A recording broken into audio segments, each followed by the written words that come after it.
السلام علیکم، بسم اللہ الرحمن الرحیم۔ میرے دوستو، ہم اپنے چینل پر آپ کو خوش آمدید کہتے ہیں۔ میرے دوستو، غزوہ بدر اسلام اور باطل کی پہلی لڑائی تھی جس میں اللہ نے حق اور باطل کا فرق واضح کر دیا۔ میرے دوستو، غزوہ بدر کو غزوہ بدر اس لیے کہا جاتا ہے کہ اس غزوہ کے قریب ایک گاؤں ہے جس کا نام بدر ہے۔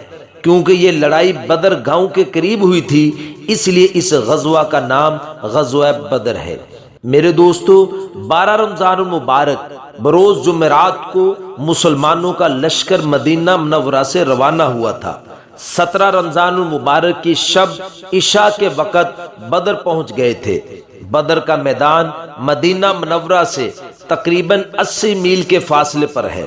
جنگ بدر کا آغاز 17 رمضان المبارک منگل کے دن کو ہوا، لیکن ابن قیم رحمۃ اللہ علیہ فرماتے ہیں کہ 17 رمضان المبارک جمعہ کا دن تھا۔ میرے دوستو، اس لڑائی میں مسلمانوں کی تعداد 313 تھی، جن میں 86 صحابہ مہاجرین میں سے ہیں اور 227 صحابہ انصار میں سے تھے۔ انصاری صحابہ میں 166 صحابہ قبیلہ خزرج کے تھے اور 61 صحابہ قبیلہ اوس میں سے تھے۔ مسلمان جہاں تعداد میں بہت تھوڑے تھے، وہاں اسلحہ بھی ان کے پاس بہت کم تھا، جو نہ ہونے کے برابر تھا۔ 2 گھوڑے تھے، ایک گھوڑا حضرت زبیر رضی اللہ تعالی عنہ کا تھا اور دوسرا گھوڑا حضرت مقداد رضی اللہ تعالی عنہ کا تھا۔ صرف 8 تلواریں اور 60 یا 70 اونٹ تھے، اور دوسری طرف میرے دوستو کافر کی تعداد 1000 سے زیادہ تھی اور اسلحہ بھی ان کے پاس بہت زیادہ تھا۔ 300 گھوڑے تھے اور 700 تلواریں تھیں، باقی نیزہ اور تیر وغیرہ بھی بہت تھے۔ مسلمانوں کے لشکر کے سردار خود حضور اکرم صلی اللہ علیہ وسلم تھے، اور مسلمانوں کی طرف سے بڑا جھنڈا حضرت مصعب بن عمیر رضی اللہ تعالی عنہ کے ہاتھ میں تھا، اور چھوٹا جھنڈا حضرت علی کرم اللہ وجہہ کے ہاتھ میں تھا، اور انصار کا جھنڈا حضرت سعد بن معاذ رضی اللہ تعالی عنہ کے ہاتھ میں تھا۔ اور میرے دوستو، کافروں کے لشکر کا سردار ابو جہل تھا اور ان کا جھنڈا عتبہ کے ہاتھ میں تھا۔ میرے دوستو، حضور صلی اللہ علیہ وسلم ابو سفیان کا تجارتی قافلہ روکنا چاہتے تھے جو ملک شام سے تجارت کر کے آ رہا تھا۔ جب آپ مدینہ منورہ سے چلے تو راستہ میں روح مقام پر آپ صلی اللہ علیہ وسلم نے پڑاؤ ڈالا، تو ابو سفیان کو کسی طرح پتہ چل گیا کہ مسلمان ہمیں روکنے آ رہے ہیں، تو ابو سفیان راستہ بدل کر کنارے سے چلا گیا اور اس نے ایک سوار مکہ بھیج دیا کہ تجارتی قافلہ مسلمانوں کی وجہ سے خطرہ میں ہے۔ مکہ کے کافر پہلے سے ہی تیار تھے اور وہ فوراً تیار ہو گئے۔ تو میرے دوستو، حضور صلی اللہ علیہ وسلم کو بھی خبر ہو گئی کہ مکہ والے پوری تیاری کے ساتھ لڑنے کے لیے آ رہے ہیں۔ تو پھر آپ صلی اللہ علیہ وسلم نے اپنے ساتھیوں سے مشورہ کیا، بتاؤ بھائی اب کیا کرنا چاہیے، لڑنا چاہیے یا واپس چلیں؟ سب چپ تھے، لیکن ابو بکر صدیق رضی اللہ تعالی عنہ کھڑے ہو گئے۔ انہوں نے کہا کہ آپ جو حکم دیں گے ہم تیار ہیں۔ آپ نے دوبارہ پھر فرمایا کہ بولو بھائی۔ پھر مہاجرین میں سے حضرت مقداد بن اسود رضی اللہ تعالی عنہ کھڑے ہو گئے، یا رسول اللہ، ہم موسیٰ علیہ السلام کی قوم کی طرح نہیں کریں گے۔ انہوں نے کہا تھا کہ تو اور تیرا رب جا کر لڑے، جب تم جیت جاؤ تو ہمیں بتا دینا، ہم آ جائیں گے۔ لیکن یا رسول اللہ، ہم کہیں گے آپ چلیں، آپ کا رب چلے، ہم بھی آپ کے ساتھ چلتے ہیں۔ آپ تلوار اٹھاؤ، ہم بھی تلوار اٹھائیں گے۔ ہم آپ صلی اللہ علیہ وسلم کے آگے قربان ہوں گے، آپ کے پیچھے قربان ہوں گے، ہماری لاشوں سے گزر کر کوئی آپ تک پہنچ سکے گا۔ میرے دوستو، ابو بکر صدیق رضی اللہ تعالی عنہ بھی مہاجر تھے اور حضرت مقداد رضی اللہ تعالی عنہ بھی مہاجر تھے۔ آپ صلی اللہ علیہ وسلم نے پھر فرمایا بولو بھائی، تو قبیلہ خزرج کے سردار حضرت سعد بن معاذ رضی اللہ تعالی عنہ کھڑے ہوئے، جو کہ انصاری صحابی ہیں۔ عرض کیا یا رسول اللہ، آپ صلی اللہ علیہ وسلم شاید مدینہ والوں کی سننا چاہتے ہیں۔ آپ نے فرمایا کہ ہاں۔ تو عرض کیا یا رسول اللہ، ہم نے آپ کے ہاتھ میں ہاتھ دے دیا، آپ پر ایمان لائے، ہم مکہ والوں سے پیچھے نہیں ہٹیں گے، یعنی کہ مہاجرین سے پیچھے نہیں ہٹیں گے۔ تو آپ صلی اللہ علیہ وسلم جس سے ہاتھ ملائیں گے ہم اسی سے ہاتھ ملائیں گے۔ آپ صلی اللہ علیہ وسلم ہمیں آگے کر دیں، ہمارا بچہ بھی پیچھے نہیں ہٹے گا۔ اگر آپ صلی اللہ علیہ وسلم فرمائیں تم سمندروں میں چھلانگ لگاؤ تو سارا مدینہ چھلانگ لگا دے گا، کوئی پیچھے نہیں ہٹے گا۔ آپ ہمیں فرمائیں گے اپنی اونٹنی یمن تک دوڑاتے چلے جاؤ تو ہم دوڑاتے چلے جائیں گے، پیچھے مڑ کر نہیں دیکھیں گے کہ بچوں کا کیا ہوا۔ میرے دوستو، بس اللہ نے جب مسلمانوں کا یہ جذبہ دیکھا تو اسی وقت اللہ ساتھ ہو گیا۔ اب حضور صلی اللہ علیہ وسلم رات کو اللہ سے دعا مانگ رہے ہیں کہ یا اللہ اگر یہ آج 313 شہید ہو گئے تو دنیا میں تیرا نام لینے والا کوئی نہیں رہے گا۔ اللہ نے فرمایا کہ میرے محبوب غم نہ کر، ہم 3000 فرشتے بھیج دیں گے۔ لیکن حضور صلی اللہ علیہ وسلم پھر دعا فرماتے رہے۔ پھر اللہ نے فرمایا اے میرے محبوب ہم 5000 فرشتے بھیج دیں گے۔ لیکن میرے دوستو، حضور صلی اللہ علیہ وسلم پھر بھی دعا کرتے رہے۔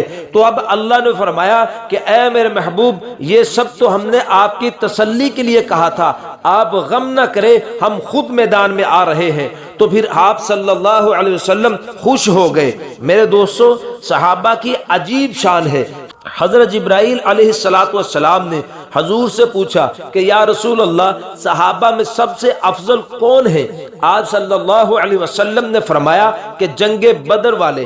تو حضرت جبرائیل علیہ السلام نے عرض کیا کہ یا رسول اللہ، اللہ کے ہاں بھی جو فرشتے جنگ بدر کے اندر شریک ہوئے تھے وہ فرشتے سب سے افضل ہیں۔ میرے دوستو، جنگ کے دوران میدان میں ایک ہوا کا جھونکا آیا تو حضرت علی کرم اللہ وجہہ نے پوچھا کہ یا رسول اللہ یہ کیا ہے؟ تو حضور صلی اللہ علیہ وسلم نے فرمایا کہ جبرائیل علیہ السلام 500 فرشتوں کے ساتھ آیا ہے۔ اور پھر ایک اور ہوا کا جھونکا آیا، پھر فرمایا کہ اب میکائیل علیہ السلام 500 فرشتے لے کر آیا ہے۔ میرے دوستو، یہ عجیب جنگ تھی۔ ایک طرف باپ کافر ہے عتبہ بن ربیعہ اور دوسری طرف بیٹا کھڑا ہے ابو حذیفہ رضی اللہ تعالیٰ عنہ جو کہ مسلمان ہے۔ ایک طرف چچا عباس کھڑا ہے کافروں کی طرف ہے اور دوسری طرف بھتیجا کھڑا ہے جو حضرت علی کرم اللہ وجہہ ہے جو کہ مسلمانوں کی طرف ہے۔ ایک طرف باپ کھڑا ہے عبداللہ بن جراح اور دوسری طرف بیٹا کھڑا ہے مسلمانوں کی طرف ابو عبیدہ بن جراح رضی اللہ تعالی عنہ۔ ایک طرف بھائی عزیر بن عمیر کھڑے ہیں جو کافروں کی طرف ہیں اور دوسری طرف مصعب بن عمیر رضی اللہ تعالی عنہ کھڑے ہیں جو کہ مسلمانوں کی طرف ہیں۔ ایک طرف ماموں کھڑے ہیں عاص بن ہشام جو کہ کافروں کی طرف ہیں اور ایک طرف بھانجا کھڑا ہے حضرت عمر رضی اللہ تعالی عنہ جو کہ مسلمانوں کی طرف ہے۔ ایک طرف میرے دوستو عبد الرحمن بن ابو بکر کھڑے ہیں جو کافروں کی طرف ہیں اور دوسری طرف باپ کھڑا ہے ابو بکر صدیق رضی اللہ تعالی عنہ۔ میرے دوستو، جنگ کے دوران، لڑائی کے دوران حضرت ابو عبیدہ بن جراح رضی اللہ تعالی عنہ کے سامنے باپ آیا تو ان کو باپ سمجھ کر چھوڑ دیا، لیکن باپ پھر سامنے آ جاتا ہے۔ لیکن بار بار جب باپ سامنے آتا ہے تو حضرت ابو عبیدہ رضی اللہ تعالی عنہ نے اللہ اور اس کے رسول کی محبت کے اندر اپنے باپ کو اللہ اور اس کے رسول صلی اللہ علیہ وسلم کا دشمن سمجھ کر اس کی گردن تن سے جدا کر دی۔ تو میرے دوستو، اس عمل کو دیکھ کر حضور صلی اللہ علیہ وسلم نے فرمایا کہ ہر امت کا امین ہوتا ہے، میری امت کا امین ابو عبیدہ بن جراح ہے۔ میرے دوستو، لڑائی کے دوران عتبہ بن ربیعہ نکلا، شیبہ بن ربیعہ نکلا اور ولید بن عتبہ نکلا اور مسلمانوں کو للکارنے لگا کہ اے محمد بھیجو ہمارے مقابلے کے لیے۔ تو آپ صلی اللہ علیہ وسلم نے 3 انصاری صحابیوں کو بھیجا جن کا نام، ایک کا نام حضرت معوذ تھا، ایک کا نام حضرت افراح تھا اور ایک کا نام حضرت معاذ رضی اللہ تعالی عنہم اجمعین تھا۔ جب یہ لوگ ان کے ساتھ مقابلے کے لیے ان کے سامنے جاتے ہیں تو انہوں نے پوچھا کہ تم کون لوگ ہو؟ انہوں نے کہا کہ ہم انصاری ہیں، مدینہ کے رہنے والے ہیں۔ ایک نے کہا میرا نام معوذ ہے، ایک نے کہا میرا نام افراح ہے، ایک نے کہا میرا نام معاذ ہے رضی اللہ تعالی عنہم اجمعین۔ تو ان کافروں نے کہا کہ تم چھوٹے لوگ ہو، تم واپس چلے جاؤ، اور ان کو واپس بھیج دیا۔ پھر کہا او محمد صلی اللہ علیہ وسلم ہماری قوم ہمارے مقابلے میں لا، کیا تم چھوٹے لوگ؟ کیا تم چھوٹے لوگوں کو بھیج رہے ہو؟ پھر آپ صلی اللہ علیہ وسلم نے فرمایا کہ نکلو حمزہ، اپنے چچا کو بلایا، نکلو علی، چچا کے بیٹے کو بلایا، عبیدہ بن حارث، تایا کے بیٹے کو بلایا۔ ایک حضور صلی اللہ علیہ وسلم کے چچا ہیں، ایک حضور کے چچا کے بیٹے ہیں، اور تیسرے حضرت عبیدہ بن حارث رضی اللہ تعالیٰ عنہ حضور صلی اللہ علیہ وسلم کے سب سے بڑے تائے کے بیٹے ہیں۔ پھر آپ صلی اللہ علیہ وسلم نے فرمایا کہ اے عتبہ، میں اپنی آل بھیج رہا ہوں۔ پھر عتبہ نے پوچھا کون ہو تم؟ فرمایا کہ میں حمزہ ہوں۔ پھر پوچھا تم کون ہو؟ فرمایا کہ عبیدہ بن حارث ہوں۔ پھر پوچھا تم کون ہو؟ فرمایا کہ علی بن ابی طالب ہوں۔ پھر عتبہ نے کہا ہاں، اب تم ہماری ٹکر کے لوگ آئے ہو، عزت دار لوگ آئے ہو۔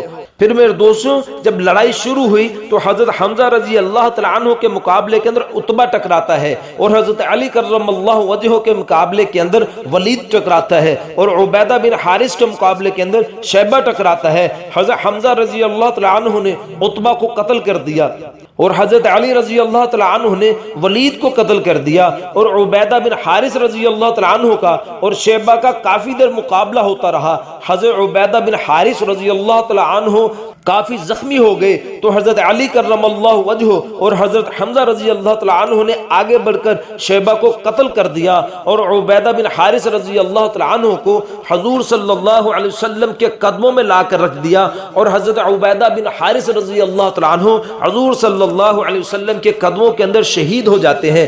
میرے دوستو، اس لڑائی میں ابو جہل بھی قتل ہو گیا۔